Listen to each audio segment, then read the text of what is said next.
Go. Hey everybody, I'm Candi Dykes and I teach the health science pathway here at Bleckley County High School. Ms. Rowland asked me to share a little bit about my program and what we do, so I'd love to show y'all what my students do each day and how this can apply to the real world.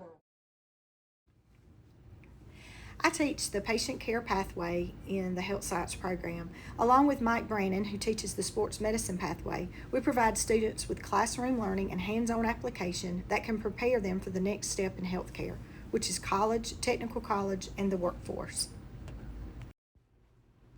To complete our pathways, students must take Introduction of Healthcare and Essentials of Healthcare with me, followed by CNA, which I teach, or Sports Medicine with Mr. Brannon. In Introduction of Healthcare, students learn the basics of what it takes to be a healthcare provider, from CPR and first aid, infection prevention, like washing hands properly and applying personal protective equipment, to learning how to communicate properly with other healthcare providers by learning medical terminology. The intro class is a great way to introduce students to healthcare and allow them the opportunity to see if healthcare is really for them. Essentials of Healthcare is a version of an anatomy course. In this class, students learn the systems of the body and how the systems work together. They also learn about different diseases that occur in these systems. I use different methods of teaching to help students remember the information.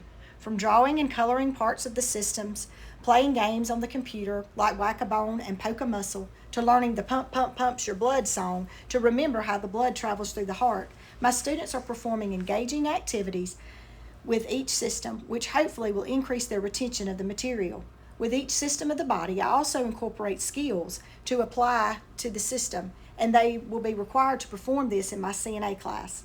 This is a great way to apply the knowledge they have learned about the system and also gives them a head start on the 25 skills they will be required to learn in CNA. Both of these courses, Introduction and Essentials, are preparing my students to complete the CNA class so that they can receive their Certified Nursing Assistant certificate at the end of their senior year. In order to receive certification, the CNA student must complete classroom and lab hours as well as hours in the nursing home. After meeting all these requirements, students must take a written and skills test by the National Nurse Aid Assessment Program. When the students pass this test, they receive their CNA certification and will begin working in a healthcare facility. Now here's one of my former students, Ansley Abney, to share her experience in the healthcare pathway. My name is Ansley Abney and I graduated from Bleckley County High School with the class of 2021.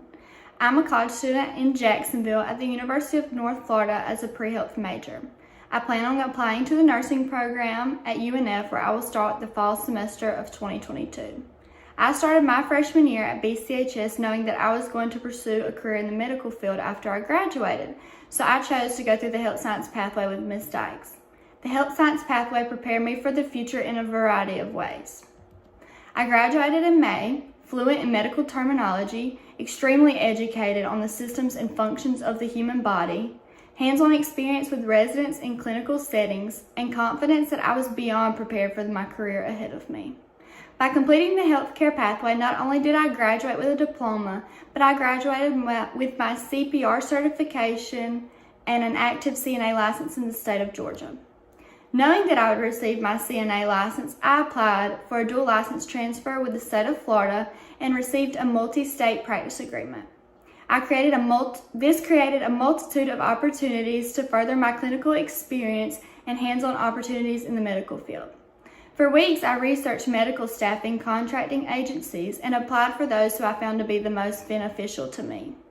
So as an 18-year-old, fresh out of high school and no previous experience working as a CNA, I was granted the ability to work with an agency who is willing to work with me.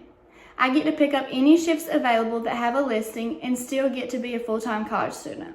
Oh, and I forgot to mention that the hourly wage, depending on how bad they need a CNA in a partnered facility, ranges anywhere between $20 to $45 an hour, which is incredible. With that being said, picking up an average of 6 shifts a month puts me bringing anywhere from $1,400 to $3,200. While the money is definitely an incentive, being able to provide support in real-life scenarios is the most humbling experience. While sitting in one of my lecture halls for biology, there was a situation where a guy in my class had an epileptic episode and was seizing compulsively.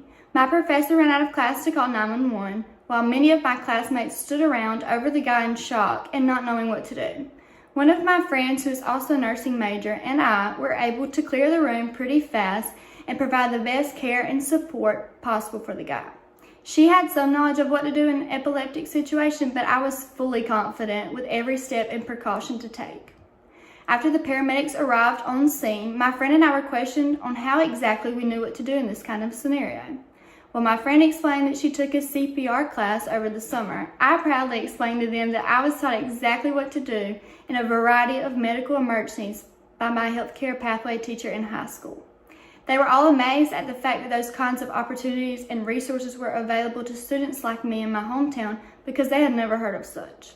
They proceeded to thank both of us for our help and explained that if we had not taken charge and done the few things we could to assist the guy, that he could have been severely hurt in ways that would have resulted in possible brain damage. Knowing that I was able to help in this kind of situation made me realize exactly how extremely grateful I was that my school offered such an important and beneficial opportunity to any student who was interested. If it were not for BCHS offering this program and Ms. Dykes for providing the knowledge and clinical experiences, I wouldn't be anywhere near as prepared for my field of study. I wouldn't have had the opportunity to work in the medical field while receiving such an amazing hourly wage. I wouldn't be prepared for real-life experiences where I could use the skills I learned in class. I wouldn't have been able to potentially prevent such trauma to a classmate of mine. And quite frankly, I wouldn't be as successful or where I am today. I am and will always be forever grateful for that.